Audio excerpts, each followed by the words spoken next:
Good evening all of you. Good evening. तो जैसा कि आप सभी बच्चों को पता है कि हम लोग क्लास 10th का चैप्टर 1 रियल नंबर्स वास्तविक संख्याएं की जो है पढ़ाई कर रहे थे। और इसमें हमने लास्ट क्लास में पढ़ा था कि वर्गमूल और वर्ग कैसे निकालते हैं।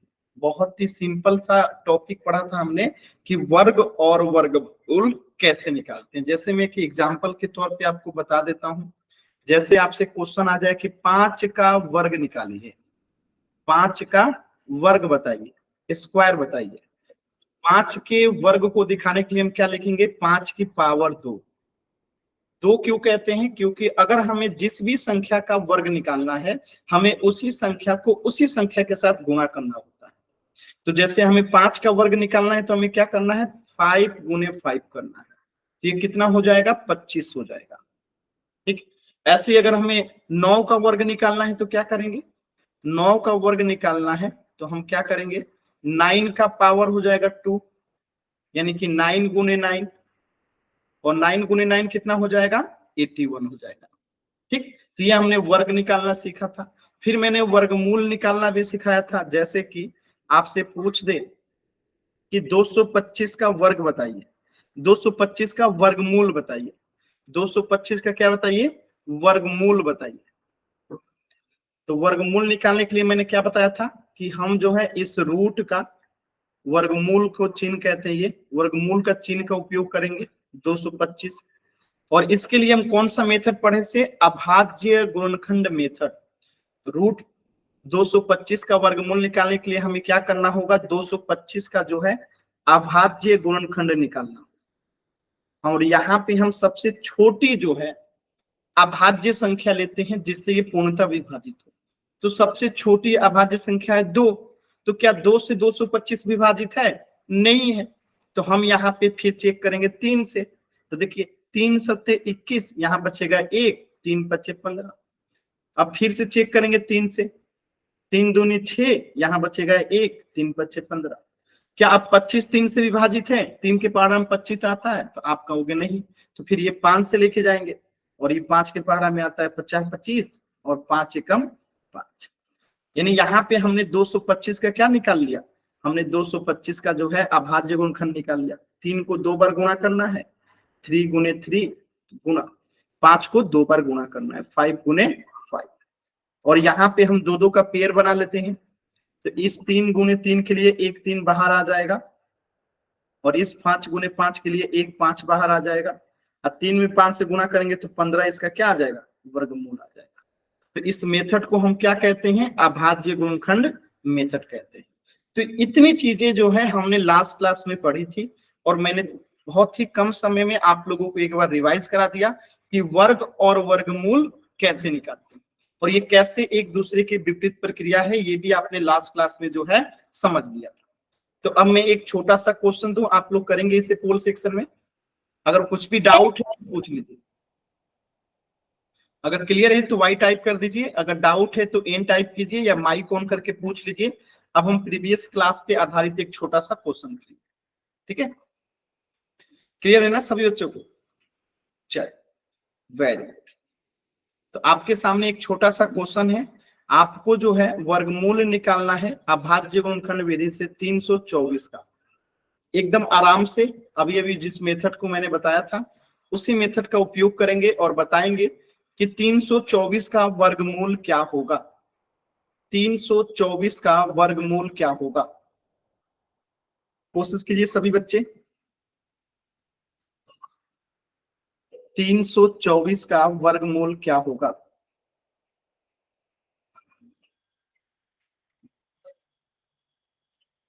कोशिश कीजिए।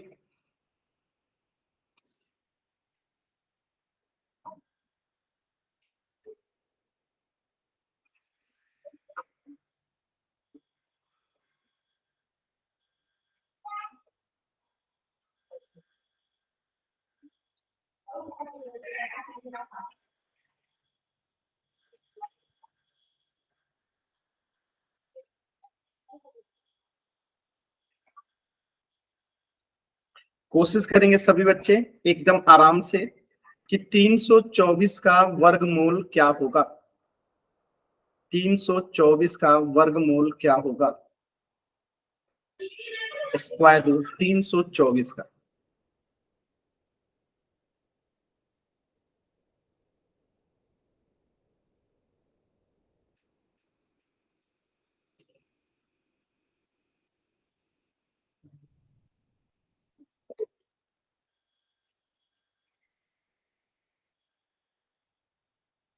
कोशिश कीजिए, 2 बच्चों का आंसर आया है, एकदम सही है। बाकी बच्चे भी कोशिश कीजिए। 324 का आपको वर्गमूल बताना है। पिछले क्लास में आप लोगों ने पढ़ा था। सभी बच्चे कोशिश कीजिए, 324 का वर्गमूल बताना है। यहाँ पे हम अभाज्य गुणनखंड विधि का उपयोग करेंगे। कोशिश कीजिए सभी बच्चे।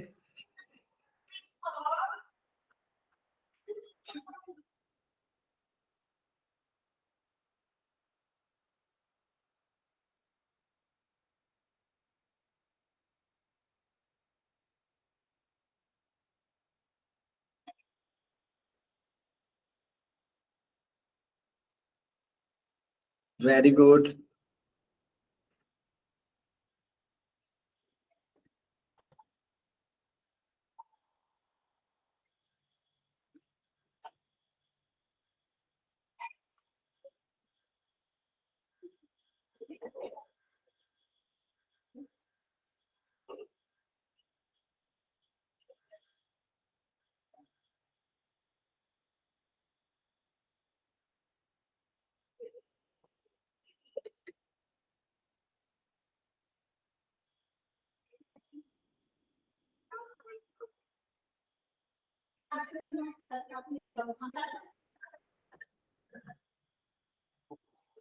लास्ट के 10 सेकेंड, एक बच्चे का आंसर नहीं आया है। लास्ट के 10 सेकेंड। 10, 9, 8, 7, 6, 5, 4, 3, 2, 1। देखिए कैसे करेंगे, एकदम ध्यान से देखिएगा, बहुत ही आसान सवाल था। देखिए, तो हम पहले 324 का यहाँ पे क्या निकालेंगे? अभाज्य गुणनखंड निकालेंगे। चलिए, 324 का हम अभाज्य गुणनखंड निकालते हैं। तो सबसे छोटी अभाज्य संख्या 2 है और ये 2 से पूर्णतः विभाजित है, तो पहले इसको 2 से लेके जाएंगे। 2 एकम 2, यहाँ बचेगा 1, तो 2 छक्के 12, 2 दूनी 4। फिर से 2 से जाएगा, फिर 2 से लेके जाते हैं। 2 अट्ठे 16, 2 एकम 2। क्या फिर से 2 से जाएगा? अब 2 से नहीं जाएगा, अब हम 3 से लेके जाएंगे। तो 3 दूनी 6, यहाँ बचेगा 2, तो 3 सत्ते 21। फिर से 3 से जाएगा, 3 नवा 27, फिर से 3 से जाएगा, 3 त्रिका 9, और फिर से 3 से जाएगा, 3 एकम 3। यानी कि यहाँ पे आप अगर देखेंगे तो कितना आ गया इसका गुणनखंड? 2 को 2 बार गुणा करना है, 2 गुणे 2। 3 को 3 बार गुणा करना है, ठीक है। अब देखिए 3 को 4 बार गुणा करना है, सॉरी। तो 2 को 2 बार गुणा करेंगे तो 1 2 बाहर आ जाएगा। 3 को 3 में गुणा करेंगे तो 1 3 बाहर आ गया, और 3 को 3 से गुणा करेंगे तो 1 3 बाहर आ जाएगा। और जब इनको आपस में गुणा करेंगे तो आंसर आ जाएगा 2 तिहाई 6, और 6 त्रिका 18, 6 त्रिका 18। यानी कि 324 का वर्गमूल क्या हो गया? 80। क्लियर है सभी बच्चों को? तो इस प्रश्न का उत्तर हो जाएगा ऑप्शन डी। क्लियर है सभी बच्चों को? एक बार जल्दी से वाई टाइप कीजिए। आसान था। चलिए, तो इस प्रश्न का उत्तर हो गया आपका ऑप्शन बी 80। तो यहां तक तो हमने पिछले क्लास में पढ़ लिया था कि किसी संख्या का अभाज्य गुणनखंड विधि के द्वारा वर्गमूल और वर्ग कैसे निकालते हैं।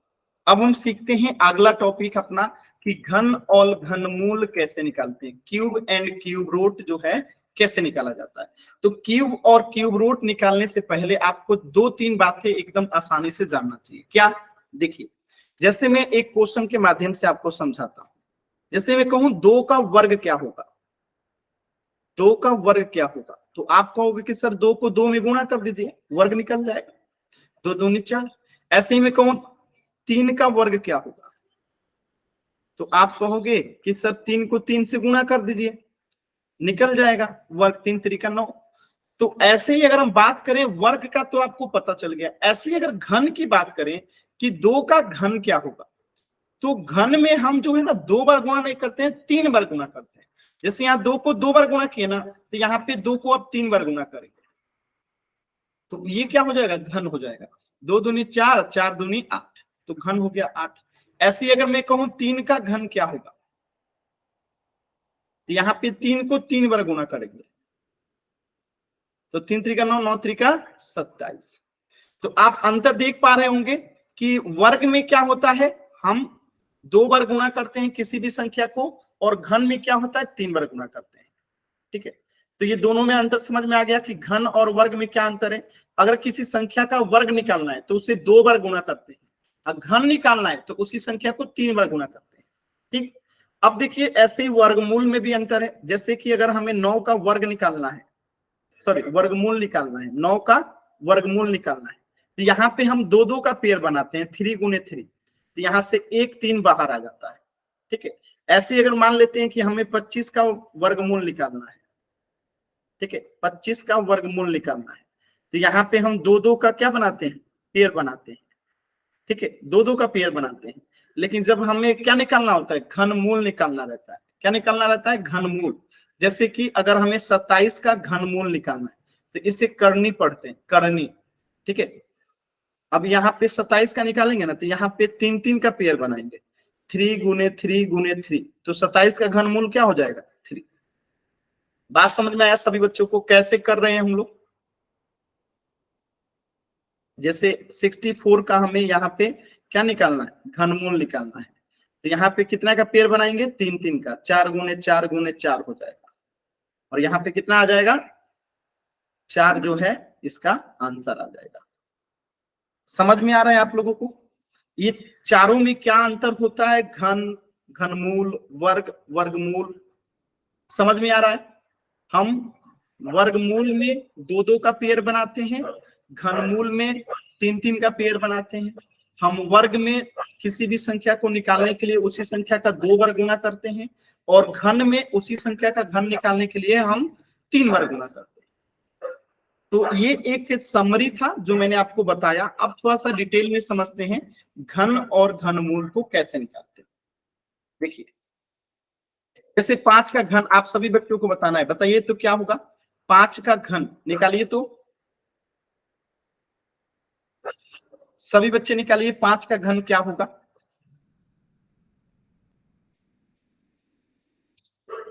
5 का घन क्या होगा? Very good answer, very good, very good. तो 5 का घन अगर आप निकालते हैं तो क्या हो जाएगा? 5 को 3 बार गुणा करना है, यानी कि 50 25 25 बचे 125। 8 का घन बताइए तो सभी बच्चे, 8 का घन बताइए। वेरी गुड, एकदम सही है सभी बच्चों का। 8 का घन बताइए, 8 का घन बताइए सभी बच्चे।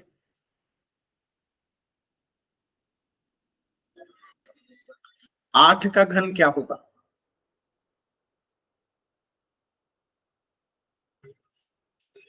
Very good, very good. सभी बच्चे कोशिश कीजिए, 8 का घन क्या होगा? कोशिश कीजिए सभी बच्चे, कोशिश कीजिए, 8 का घन क्या होगा? 8 का क्यूब बताना है। वेरी गुड, एकदम सही उत्तर आ रहा है, चारों बच्चों का उत्तर एकदम सही है। वेरी गुड, एकदम सही उत्तर किया आप लोगों ने। 8 के घन के लिए हम 8 को 3 बार गुणा करेंगे, 8 गुने 8 गुने 8, तो 8 में 8 से गुणा करेंगे 64, और 64 में 8 से गुणा करेंगे तो 512 हो जाएगा, जो कि आप लोगों ने एकदम सही उत्तर किया। चलिए 10 का घन बताइए सभी बच्चे जल्दी से। 10 का घन क्या होगा? सभी बच्चे बताएंगे जल्दी से। 10 का घन क्या होगा? Very good answer, very good, एकदम सही उत्तर आ रहा है।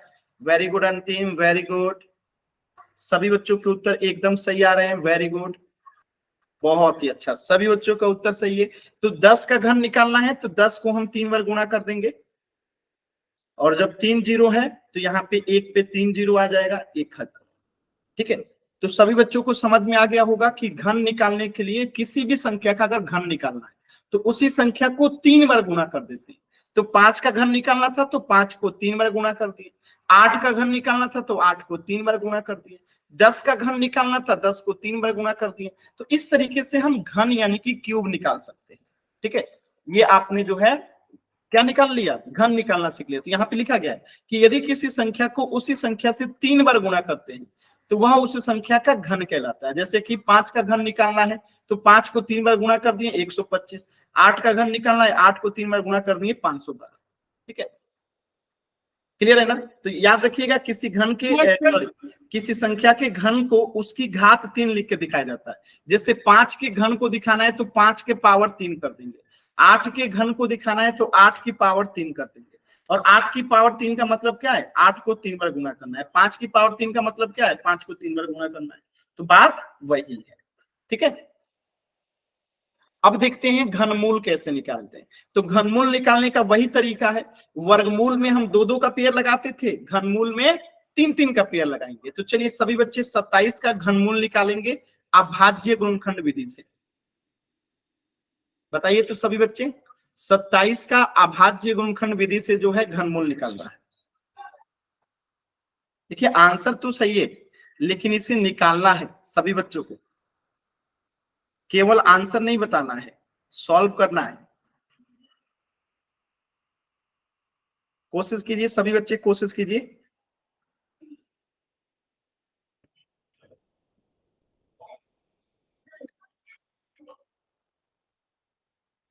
कोशिश कीजिए सभी बच्चे, कोशिश कीजिए, एकदम आसान सवाल है।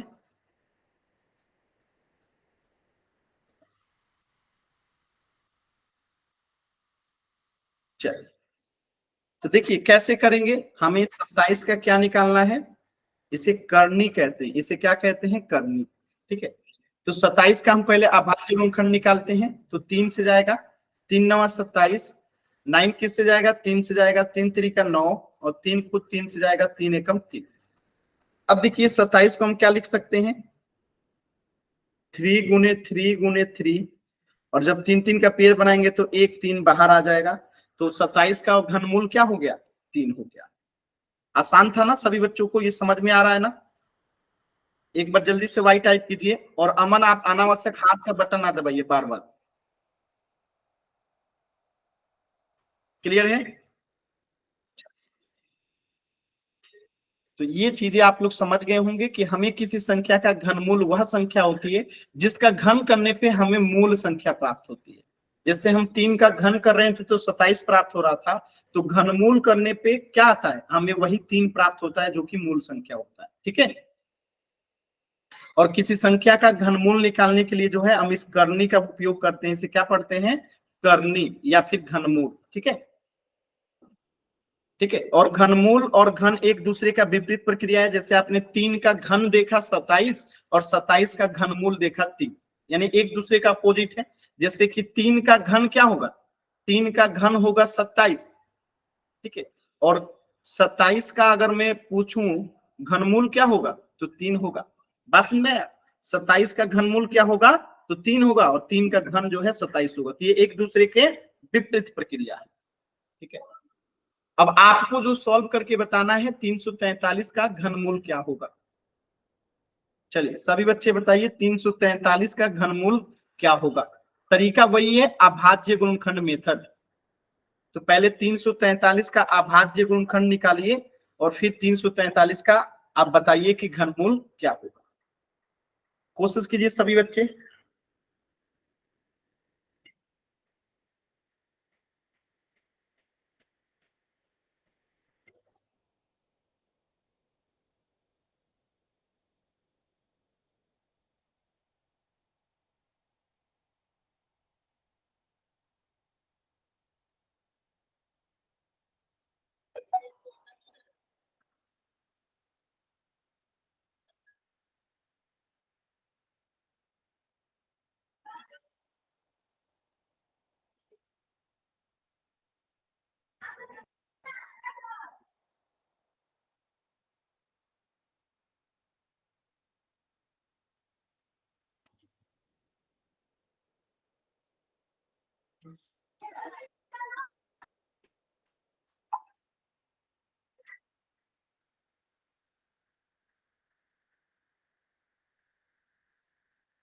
कोशिश कीजिए सभी बच्चे, वेरी गुड।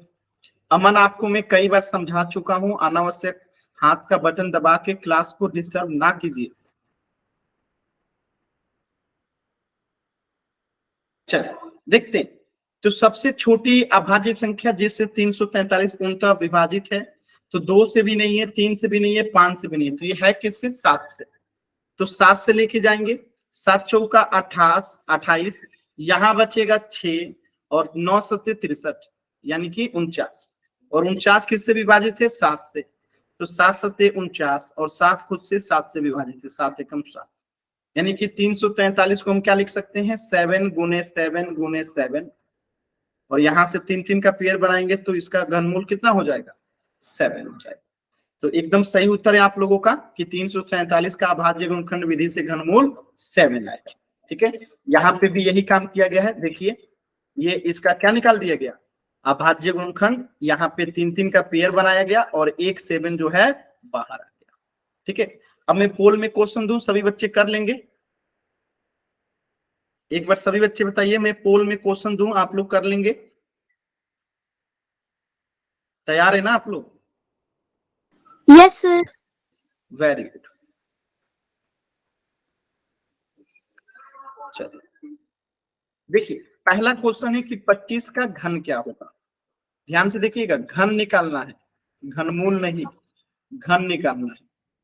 और घन निकालने के लिए हम उसी संख्या को उसी संख्या से 3 बार गुणा करते हैं। कितनी बार गुणा करते हैं? 3 बार। तो एकदम आराम से पोल सेक्शन में जाइए, सभी बच्चे सॉल्व कीजिए और आंसर बताइए। एकदम आराम से पोल सेक्शन में आंसर करना है।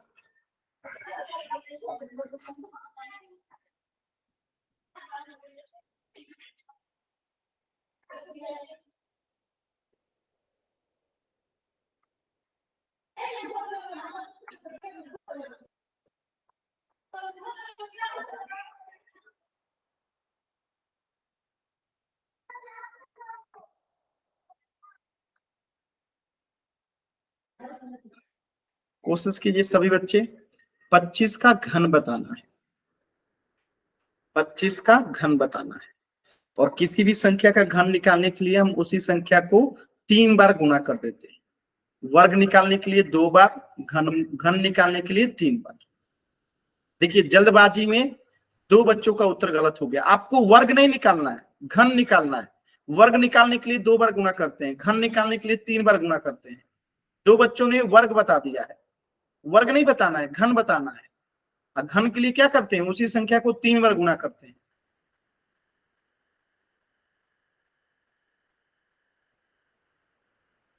लास्ट के 20 सेकेंड, अभी भी आधे बच्चों का आंसर नहीं आया है। कोशिश कीजिए सभी बच्चे, 25 का घन क्या होगा?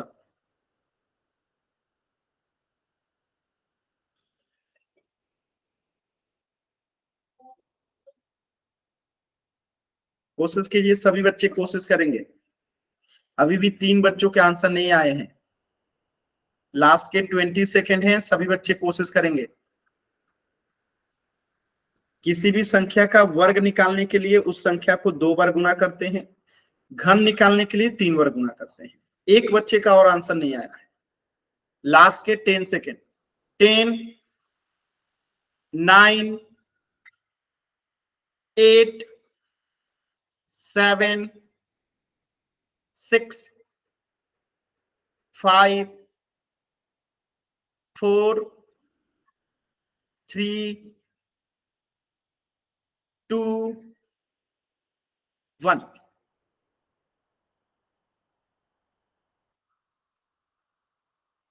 देखिए कैसे करेंगे, एकदम ध्यान से देखिए, बहुत आसान था। 25 का घन निकालना है, यानी कि 25 को 3 बार गुणा करना होगा। 25 गुने 25 गुने 25, और 25 में 25 से गुणा करते हैं तो आता है 625 गुने 25। अब 625 में अगर 25 से गुणा करेंगे तो आएगा 15,625। तो ये आपका उत्तर हो गया, ऑप्शन ए। बताइए, किसी भी बच्चे को कुछ भी डाउट है, कहीं पे नहीं समझ में आया, एन टाइप कीजिए, क्लियर है तो वाई टाइप कीजिए। दो बच्चों ने बी को आंसर किया, ये तो वर्ग है ना, 25 का वर्ग निकालेंगे तो 25 में 25 से गुणा करेंगे, 625 इसका वर्ग होता है। और आपको क्या बताना है, घन बताना है। घन में 3 बार गुणा करते हैं, 2 बार नहीं। क्लियर है सभी बच्चों को? Yes sir. किसी भी बच्चे को डाउट हो तो एन टाइप कर सकते हैं। क्लियर है ना? आगे बढ़ते हैं। चलो, तो इस प्रश्न का उत्तर हो गया ऑप्शन ए। अगला प्रश्न करते हैं, क्वेश्चन नंबर 55। इस बार आपको घनमूल निकालना है। क्या निकालना है?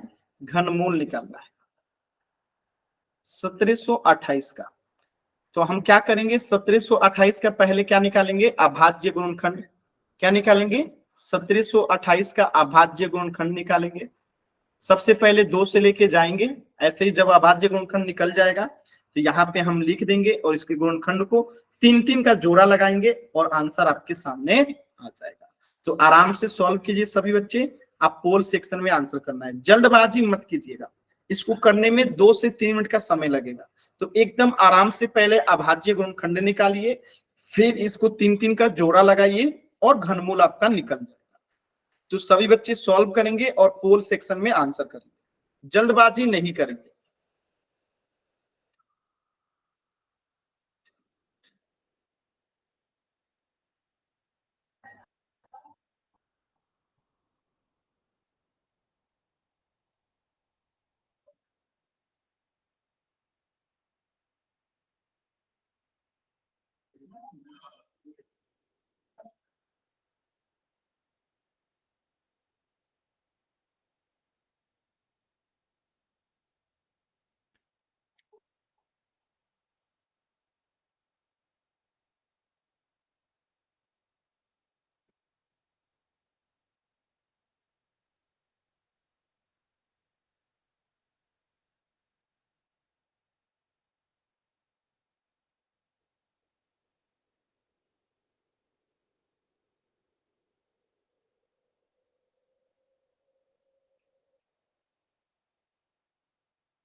आराम से कीजिए, जल्दबाजी नहीं है, एकदम आराम से।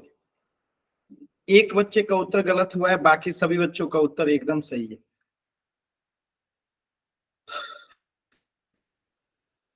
कोशिश कीजिए सभी बच्चे।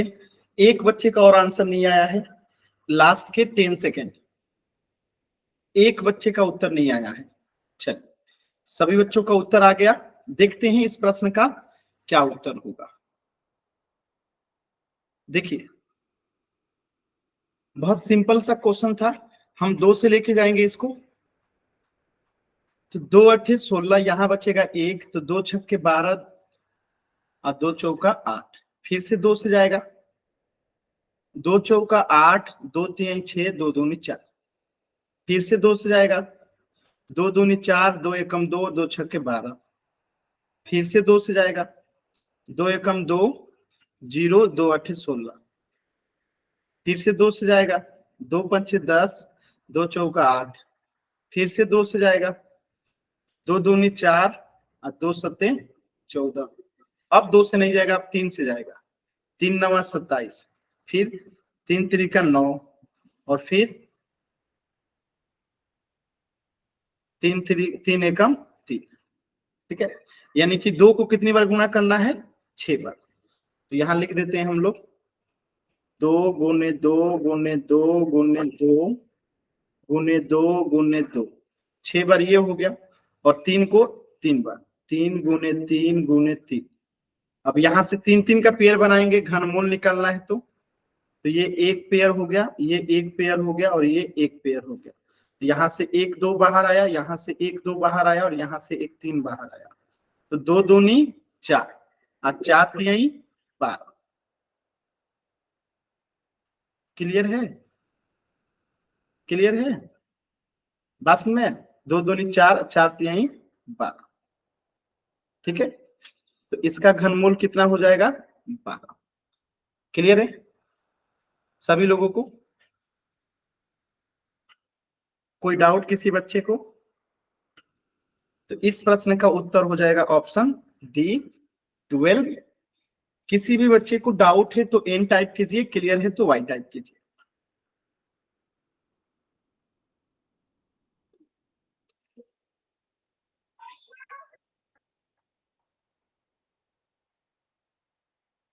क्लियर है ना? आसान Yes, है? sir. चलिए, तो इस प्रश्न का उत्तर हो जाएगा ऑप्शन डी। एक ही बच्चे का गलत था, बाकी सभी का सही था। चलिए, तो ये वाला टॉपिक घन और घनमूल आपका खत्म हो गया। अब हम पढ़ेंगे एक बहुत ही महत्वपूर्ण टॉपिक, और वो है अपरिमेय संख्या, इरेशनल नंबर। तो इरेशनल नंबर को जानने से पहले मेरा एक छोटा सा सवाल है कि परिमेय संख्याएं क्या होती है? कोई बताएगा?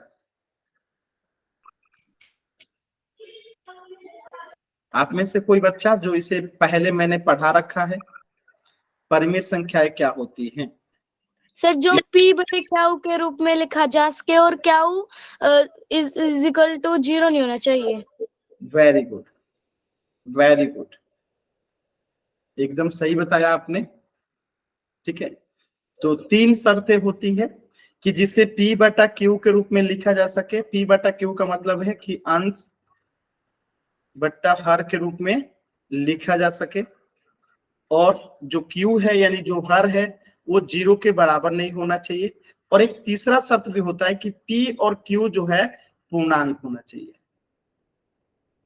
ठीक है, यानी कि इंटीजर होना चाहिए। ठीक है, तो ये तीनों शर्तों को पूरा करता है, उसे परिमेय संख्या कहते हैं।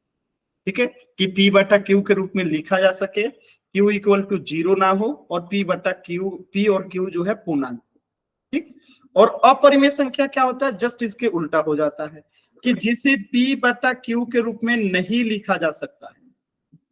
ठीक है, और बाकी शर्तें सेम कि q इक्वल टू नॉट 0 और p और q जो है पूर्णांक है। तो इसे क्या कहते हैं? अपरिमेय संख्या कहते हैं। ठीक है, यानी जिसे p बटा q के रूप में लिखा जाएगा परिमेय संख्या, यानी कि q इक्वल टू नॉट 0 होना चाहिए और p q जो है पूर्णांक होगा। और अपरिमेय संख्या जिसे p बटा q के रूप में नहीं लिखा जा सकता, और q इक्वल टू नॉट 0 और p q यहाँ पे पूर्णांक है। तो अगर परिमेय संख्या की बात करें, जैसे कि 1 है, -2 है, -4/5 है, 0 है, 7 है, √4 है, ये सब परिमेय संख्या है। क्यों? क्योंकि इसके बट्टे में कुछ नहीं है तो 1 है, इसके बट्टे में भी कुछ नहीं है तो 1 है, इसके बट्टे में भी कुछ नहीं है तो 1 है, इसके बट्टे में भी कुछ नहीं है तो 1 है। तो ये तीनों शर्तों को पूरा कर रहा है। क्यों? क्योंकि ये p बटा क्यू के रूप में भी है, p बटा क्यू के रूप में भी है। ठीक है, और √4 का मतलब क्या हो गया? 2 गुने 2, यानी कि यहाँ से 2 के नीचे कुछ नहीं है तो 1। तो ये सब जो है p बटा क्यू के रूप में है। ठीक है, सब p बटा क्यू के रूप में है, और सब में देखेंगे q नीचे वाला 0 नहीं है, किसी में भी q 0 नहीं है। ठीक है, और p और q पूर्णांक है। पूर्णांक का मतलब क्या होता है?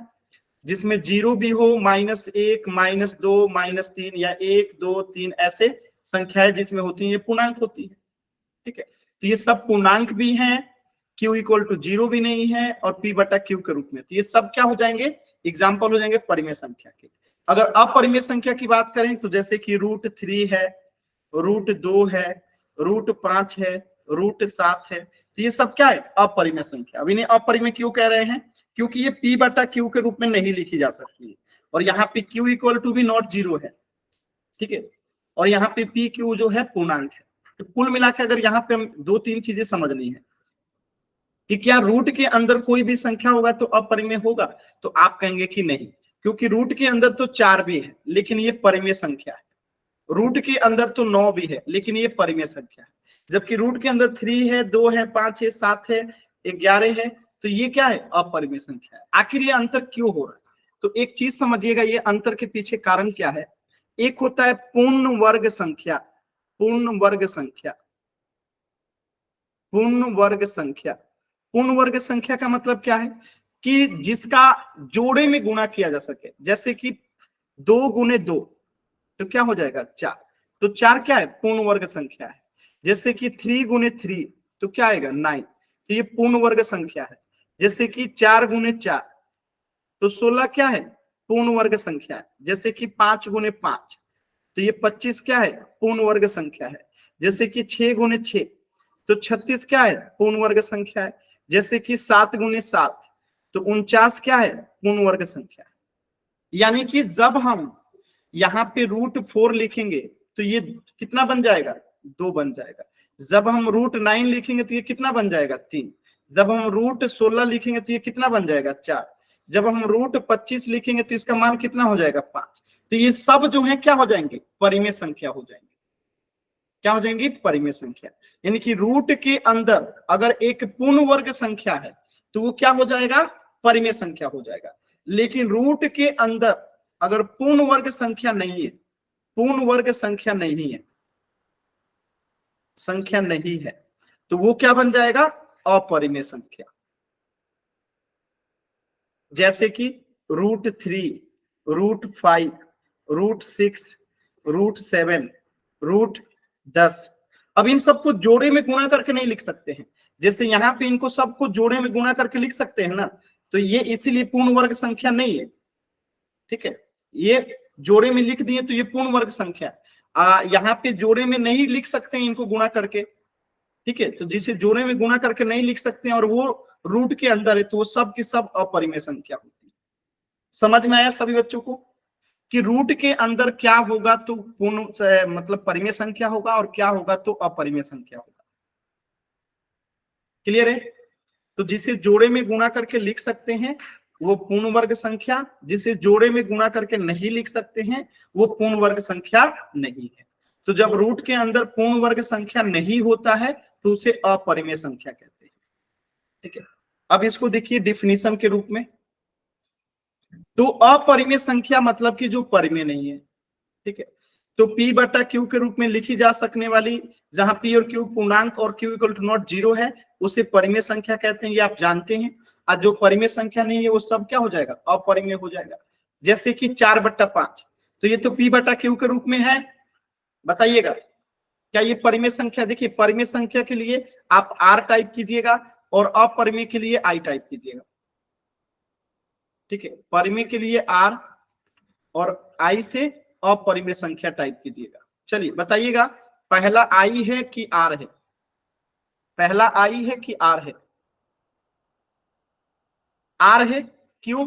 R इसलिए है, परिमेय इसलिए है क्योंकि ये P/Q के रूप में है और यहाँ पे Q = 0 भी है, यानी Q 0 के बराबर भी नहीं है और P और Q दोनों क्या है, पूर्णांक है। ऐसे ही 3 बताइएगा, R है कि I है? R और I है, क्या है, 3।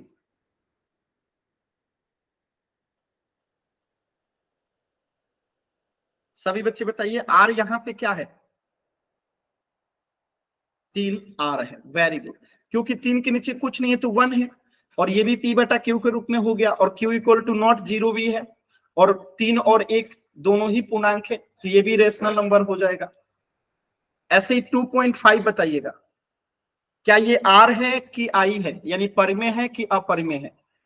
2.5 परिमेय है कि अपरिमेय है?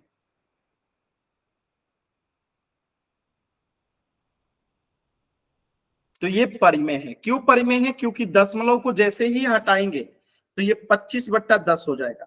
दशमलव के बाद एक अंक है तो एक पे 1 0 बैठ जाएगा, तो ये तो P/Q के रूप में हो गया ना। और यहाँ पे P और Q दोनों पूर्णांक भी है और Q 0 के बराबर भी नहीं है, इसलिए ये भी क्या है, परिमेय संख्या है, R है, रेशनल नंबर। √49 क्या है बताइए सभी बच्चे? तो √49 क्या है, परिमेय संख्या की अपरिमेय संख्या? √49 क्या है? अभी अभी मैंने बताया था कि रूट के अंदर इसको हम क्या लिख सकते हैं, 7 गुने 7 लिख सकते हैं, यानी कि पूर्ण वर्ग संख्या, यानी इसका मान 7 हो जाएगा। और 7 के बट्टे में कुछ नहीं है तो 1 है, तो ये तो परिमेय हो गया ना। बताइए, अभी भी बताया था कि रूट के अंदर अगर पूर्ण वर्ग संख्या है, यानी जिसे हम जोड़े में गुणा करके लिख सकते हैं, वो परिमेय होता। पहचानने समझ में आ रहा है सभी बच्चों को? एक बार बताएंगे सभी बच्चे वाई टाइप करके, एन टाइप करके। क्लियर है? डाउट है किसी बच्चे को तो माइक ऑन करके पूछ लीजिए।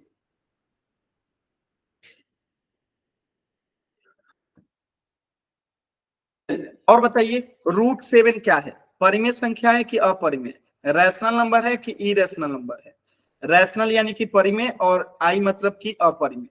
बताइएगा √7 इरेशनल नंबर है कि रैशनल नंबर है? सभी बच्चे बताइए। एक ही बच्चे का आंसर आ रहा है जी। सभी बच्चे बताइए √7 क्या है? √7 रैशनल नंबर है कि इरेशनल नंबर है?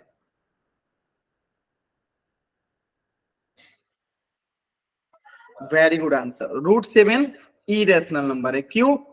क्योंकि √7 रूट के अंदर पूर्ण वर्ग संख्या नहीं है, यानी 7 को हम जोड़े में गुणा करके नहीं लिख सकते हैं, यानी कि p/q के रूप में नहीं लिख सकते। तो ये क्या है? इरेशनल नंबर है। चलिए √5 बताइए। तो √5 के साथ भी वही पंडा है, ये भी इरेशनल है क्योंकि हम इसे भी जोड़े में गुणा करके नहीं लिख सकते। अब बताइएगा तीसरा क्वेश्चन, तीसरा क्या है? रैशनल नंबर है कि इरेशनल नंबर है?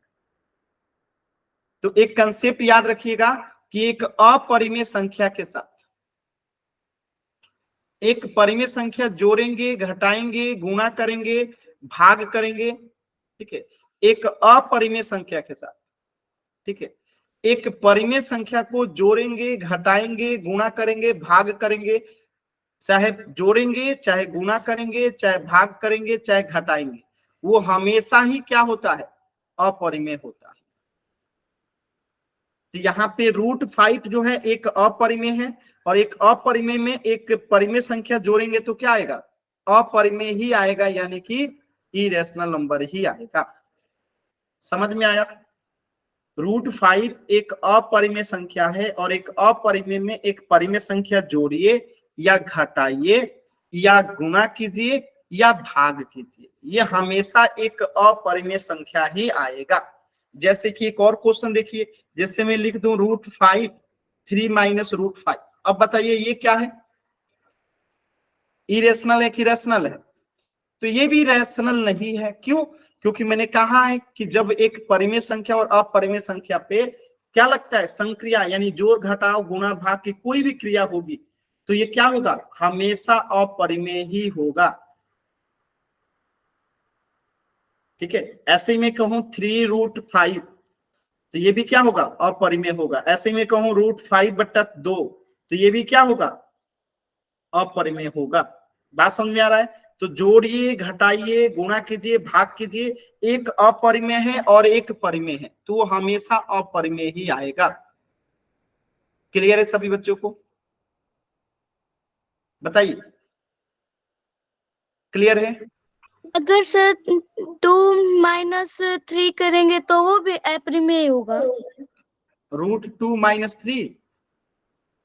नो, वैसे ही सर, रूट 2 नहीं - लगाना। रूट नहीं, ये यस सर। तो 2 - 3 का मान कितना हुआ? -1। -1 के नीचे कुछ नहीं तो 1 है, तो ये तो परिमेय हो गया ना। ये पूछ रही हूँ सर, अगर रूट नहीं लगता तो फिर ये अपरिमेय हो गया, फिर नहीं। एक बात बताइए, अगर रूट नहीं लगा है, 5 - 3 है, तो यहाँ पे 5 क्या है? परिमेय संख्या है ना 5, और ये 3 भी तो परिमेय संख्या है ना, आपको पता है ना। Yes sir. तो परिमेय संख्या को परिमेय संख्या से घटाएंगे तो परिमेय संख्या आएगा। यस सर, ये पूछ रही थी सर। ठीक, ये नियम हमेशा याद रखिएगा, बस ये एक नियम याद रखिएगा कि एक अपरिमेय संख्या में एक परिमेय संख्या जोड़ेंगे, घटाएंगे, गुणा करेंगे, भाग करेंगे, ठीक है, तो हमेशा अपरिमेय ही आता है। अब बाकी परिमेय में से परिमेय घटाएंगे, जोड़ेंगे, गुणा करेंगे, भाग करेंगे, परिमेय ही आएगा। ठीक है, एक अपरिमेय में से एक परिमेय को जोड़ेंगे, घटाएंगे, गुणा करेंगे, भाग करेंगे, अपरिमेय आएगा। लेकिन दोनों ही परिमेय हो, जोड़ेंगे, घटाएंगे, गुणा करेंगे, भाग करेंगे, परिमेय ही आएगा। ठीक है, आगे बढ़ते हैं। तो यहाँ पे लिखा भी गया है डिफिनेशन, अपरिमेय संख्या क्या होता है? वह संख्या जिसे p/q के रूप में नहीं लिखा जा सकता, जहां p और q पूर्णांक है और q = ≠0 है, अपरिमेय संख्या कहलाती है। जैसे कि √3, √7, √2+3, ये सब क्या है? अपरिमेय संख्या है। ठीक है, तो अपरिमेय संख्या वर्गमूल में पूर्ण वर्ग नहीं है, यानी वर्गमूल में इस चिन्ह के अंदर कौन सी संख्या जो कि पूर्ण वर्ग नहीं है, जैसे कि 7, 5, 5, ये सब क्या है? अपरिमेय संख्या है। क्लियर है ना? ठीक है, तो पाई जो है ना, पाई जो है एक अपरिमेय संख्या होता है, क्योंकि इसका मान जो है ना, ये एग्जैक्ट नहीं होता है, इसका मान एग्जैक्ट नहीं होता है। 22/7 होता है, लेकिन 22/7 का एग्जैक्ट मान इतना नहीं होता, ये लगभग में मान होता है। तो पाई एक अपवाद स्वरूप हमेशा याद रखिएगा कि इसका वैल्यू जो है, इसको अपरिमेय संख्या कहते हैं। ये एग्जाम में क्लियरली आपसे बार बार पूछा जाता है कि पाई क्या है, तो एक अपरिमेय संख्या है। ठीक है, तो पाई एक अपरिमेय संख्या है, जबकि 3.14 और 22/7 जो है परिमेय संख्या है। क्यों बताइए? तो इसका अगर कोई आपसे सवाल पूछता है कि क्यों, तो इस क्यों का जवाब आपके पास होना चाहिए, क्या होना चाहिए? क्योंकि इसका मान एग्जैक्ट नहीं होता है। जैसे 3.14 जो है ना, 3.14 जो है ना, ये 314/100 लिख सकते हो। 22/7 जो है, 22/7 जो है एग्जैक्ट है, तो इसे भी आप क्या कर सकते हो, दशमलव में जब बदलोगे तो ये कुछ इस प्रकार का आएगा, यानी कि समझ रहे हो, कभी भी एंड नहीं होगा। समझ रहे हैं? यानी कि ये एग्जैक्ट मान नहीं है, ये लगभग में मान है। ठीक है, तो ये याद रखिएगा कि पाई एक अपरिमेय संख्या होता है। ठीक है, अब यहां से एक सिंपल सा क्वेश्चन है, आपको बताना है कि इनमें से कौन कौन सा परिमेय है, कौन कौन सा अपरिमेय है, कौन कौन सा परिमेय है, कौन कौन सा अपरिमेय है, आपको बताना है कौन कौन सा परिमेय है, कौन कौन सा अपरिमेय है। ठीक है, तो चलिए बताइएगा, कमेंट कर दीजिए इसमें से आप लोग परिमेय के लिए R और अपरिमेय के लिए I। तो चलिए पहला बताइए, परिमेय है कि क्या है? 4.5 परिमेय है कि अपरिमेय है?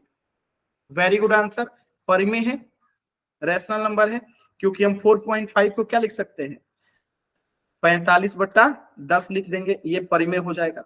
चलिए इसको बताइएगा, 4+9 परिमेय है कि अपरिमेय है? परिमेय है कि अपरिमेय है? अपरिमेय है। क्यों? क्योंकि देखिए रूट के अंदर 9 4 13, और 13 क्या है, रूट के अंदर एक अपरिमेय संख्या है। क्या है? एक अपरिमेय संख्या है, इसलिए ये अपरिमेय संख्या है। ठीक है, √39 बताइएगा, परिमेय है कि अपरिमेय है? √39, √39 अपरिमेय है, क्योंकि हम इसे पेयर में गुणा करके नहीं लिख सकते हैं। ठीक है, जैसे 4 × 4 लिखते हैं ना, 16, तो रूट के अंदर अगर 16 है तब तो ये परिमेय संख्या है, लेकिन क्या हम इसे जोड़े में गुणा करके लिख सकते हैं? नहीं लिख सकते, तो इसलिए ये भी अपरिमेय हो जाएगा।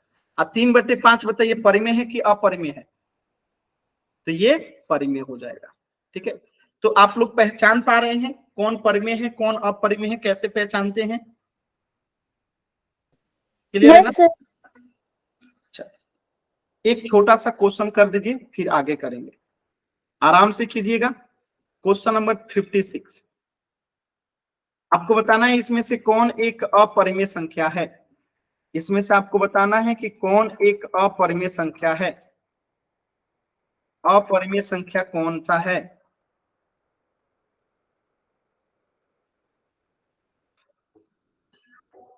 कौन एक अपरिमेय संख्या है? ठीक है, अपरिमेय संख्या आपको बताना है, अपरिमेय संख्या कौन सा है?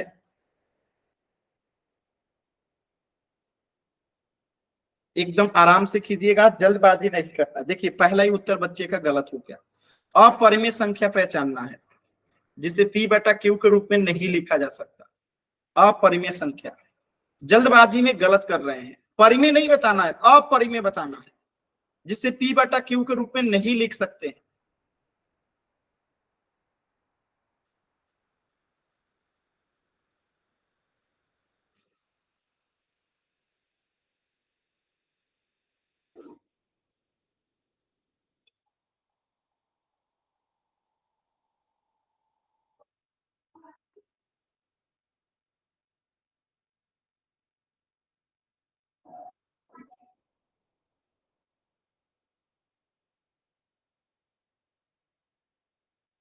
कोशिश कीजिए सभी बच्चे,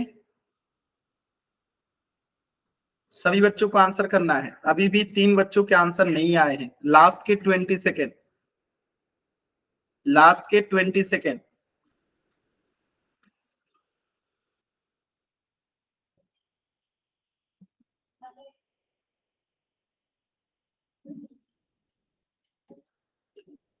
और 2 बच्चों के उत्तर नहीं आए हैं। लास्ट के 10 सेकेंड। 10, 9, 8, 7, 6, 5, 4, 3, 2, 1।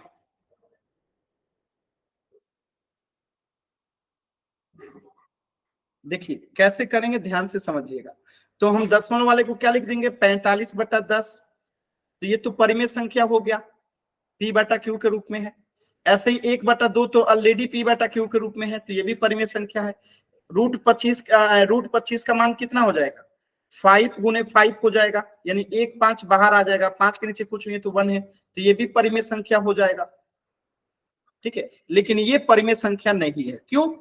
क्योंकि ये √11 है, और रूट के अंदर जब एक पूर्ण वर्ग संख्या नहीं होता है तो उसे अपरिमेय कहते हैं। तो इस प्रश्न का उत्तर क्या हो जाएगा, ऑप्शन सी, अपरिमेय संख्या सी। क्लियर है सभी बच्चों को?